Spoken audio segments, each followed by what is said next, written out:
project proposal. So before I go into it, I just want to tell you a little about Burnley Bakery, which is the site I work at within Warburton's. So we've been open since 1981. We started with just one bread plant, and now we've got 6 different production lines. We currently employ 242 employees, but that does not include temporary workers, that's just permanent workers. Warburton's as a whole makes 70 different products. 15 are made at Burnley currently.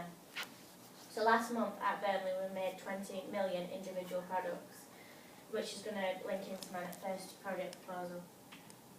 So project 1. So the waste products that we have at the minute are due to order adjustments. So at Warburton's we make the products for the day's order. We start making it at 6 AM in the morning, so it's shipped out that day, so it's fresh as possible when it gets into the shops. The only problem with that is supermarkets can adjust their order at 5 PM. So the order's already complete. So if they minus their order at 5 PM, we've no other option at the moment but to scrap the products because we've got no one to sell it to. So my idea for, instead of scrapping the products, is to deliver it to a local food bank called Community Solutions. So on one day I took a picture of the products that we do scrap on site. This is just one day's worth of products. This was over 400 different products that we scrapped this one day. From that I worked out that if we scrap 400 products on average a day, that works at 2,800 products a week and 146,000 products a year. So the cost to make these products, our most expensive is bread. It costs us 29p to make a loaf of bread. And the cheapest is crumpets. It costs us 15p to make a packet of crumpets. So if we're scrapping 1,406 products a year, that could potentially cost us £21,900 to £42,000 just on wasted ingredients. And then we have to pay an extra £4,000 just for the waste providers to get rid of it. So it could do it. It's a lot of money saving. So the benefits: it helps local families in need.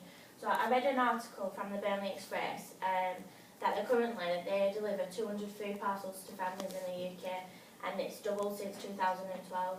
There's a real demand for as much donations as possible, and with us having such large amounts, this will help them a lot. Most companies now have a green initiative, and this would help our Go Green plan as it will decrease waste transported to landfills. It will increase our local community involvement, and it will probably get an article in the local newspaper as well for good publicity for the company. By getting our products out there, even though we are giving them away from free, they get to see how good quality they are, and when they do probably get up on their feet, they will probably buy our products because we've helped them in the past and they've seen how good quality they are. So the costs and problems we may face. Because we work at a busy production company, sometimes we struggle for enough staff just to run the plants, so we might not always have somebody available to transport the goods to the food bank. Obviously we've got to figure out the cost of transporting and delivering the products, so that's man hours, petrol, van availability. They're having to take someone off the job and replace them with overtime, so that's another cost. And then being unable to agree certain amounts. One day a supermarket might minus 500 packets, one day they might plus up 500 packets. So one day we might not be able to donate and one day we might, so it's not always reliable for them. So the project 2 I'm going to discuss is a complete refurbishment of the canteen. Currently we've just opened 2 new plants in the past year, which has added another 60 employees to the site. But unfortunately, in the canteen we've only got 44 seats. So as like I said before, we've got 242 employees plus agency staff and only 44 seats in the canteen. So as you can imagine, this is becoming a daily issue on site where people are coming to go on the breaks and they have nowhere to sit and eat the food. And we're currently, to get our food, we have to go through a vending machine company that bring our food on site. So as you can imagine, it's not very fresh and it's not very healthy. So the current layout does not fulfil the needs as I have proposed. So I've come up with a new layout that will introduce more seating and a better food service. I found that I knew that we didn't have enough seats because I work there and I see it on a daily basis, but I also conducted a questionnaire, and the top things that people wanted to see in the new canteen would be more seats and more comfortable seats. So this is my proposed layout. Our current layout is the top one, where we've got vending machines and then a little self-service where you can make your own food. And then these are the seating arrangement. So with the questionnaire, I found that people want to have a more relaxing restroom, which is what we call our quiet room. So they wanted to have sofas instead of picnic table seats. So I've introduced that. I've also introduced a booth style seating that would add comfort as it would be cushioned, but it would also fit an extra 2 people on each table, and the tables would be circle, adding group discussion, so that they had more chance to talk to people that they might not know. So this is the current picnic tables we have, and that's the proposed ones that I'm going to propose to my manager, is the booth style. And then this is the self-service area where we've got a few microwaves and some grills, but what we want is people making the food on site, fresh, and serving it to us. So this is our current restroom. As you can see, it's just like the main room, but with a little bookcase with old books on. So we just want to incorporate some sofas in that. Another thing that they mentioned on the questionnaire was that the walls are too plain and there's no brightness in the room. So I've come up with a design.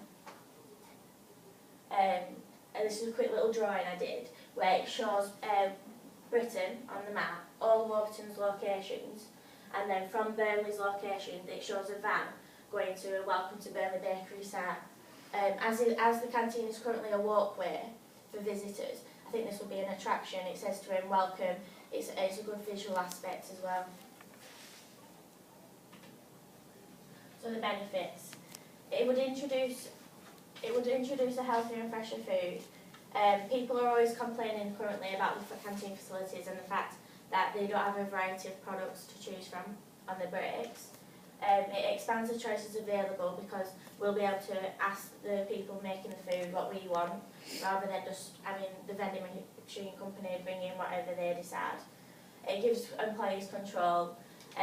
Also, by adding a pool table into the back restroom, it gives them a chance for an interactive exercise, and having comfy seats will reduce back pain as well. So the costs and problems we may face. So the cost to transform a canteen is obviously going to be very expensive. When we looked at doing this about 3 years ago, it was about £90,000, and that wasn't for any decoration, that was just for building the new canteen. But as Warburton's is a large organisation, they can afford it if we give them a good enough case. We would have to hire staff to serve and cook the food. We would have to hire 2 full-time staff, one to run it, one to do holiday cover and break cover, as they would be there for 12 hours a day. Whilst the canteen is being refurbed, we would have to do a temporary area, so it would be shut down for approximately about 4 weeks, and we're limited for space at the minute, but we'd have to find somewhere where people can sit. And the other one is vending machine companies have a 12-month contract with us, so if we wanted to say, no, we don't want you to serve us anymore, we want to do a fresh service, we would have to pay them out on their contract, and that would cost up to £3,000.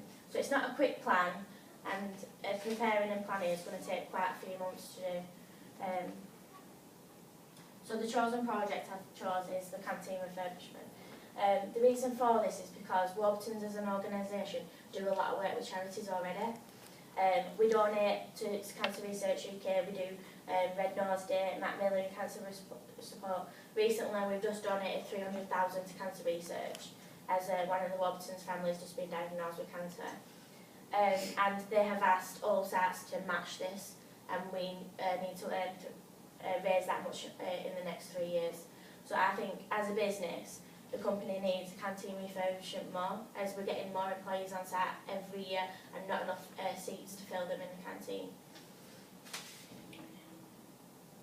So this is just a quick step back. I've done a Gantt chart, but I haven't included it in this.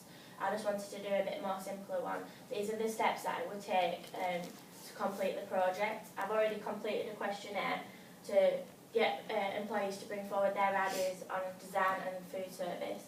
I've collected the results and produced a presentation on the findings. Use the questionnaire to design a new layout, which I've shown you before. We'd have to speak to local contractors and builders to get a new estimate, as the one we have is 3 years old. We would then have to collect all the data and pricings and propose this to the general manager because he has to give us the budget. If he doesn't accept it, we don't have a chance. Once approved, we can then contact the builders and electrician and agree on a price and then a date to start the work.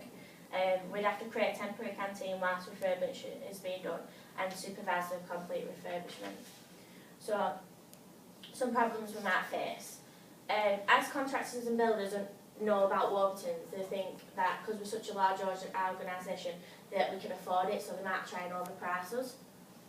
So what my solution is to that is to shop around, get reasonable and reliable builders that won't overcharge us. Another one is not to be approved by the general manager. So my solution to that would be explain to him the benefits, how much it is struggling on the shop floor because of the fact we only get half an hour break every 4 hours and we're always on our feet and we need somewhere to sit. And then find enough space for a temporary canteen. As the proposed new canteen is going to be built in August, it's going to be quite nice and bright outside. Most people do sit outside anyway. What we could do is move the tables that we have inside outside so people can eat the food outside instead, but also include a little area inside where they can do. So thank you. Okay, so could I ask a question? Yeah. So you've got a lot of detail there. So when you've been pulling this together, have you talked to people? So I know you haven't done your questionnaire yet. That's in your plan, isn't it? No, I have. You've also I've done a questionnaire. an initial one. Yeah, we did a questionnaire. It was available for 3 weeks. That's on site in the canteen. I got 40 questionnaires back. Okay, good. And from that, I collected the results that people did want to see more healthier food. Because they were nothing at the minute. They did want, the main things that they asked for were more space in the canteen and more seats and more comfortable seats. And that's where I've come up with a new layout so that that's what's incorporated in it. Okay, thank you very much. Yeah.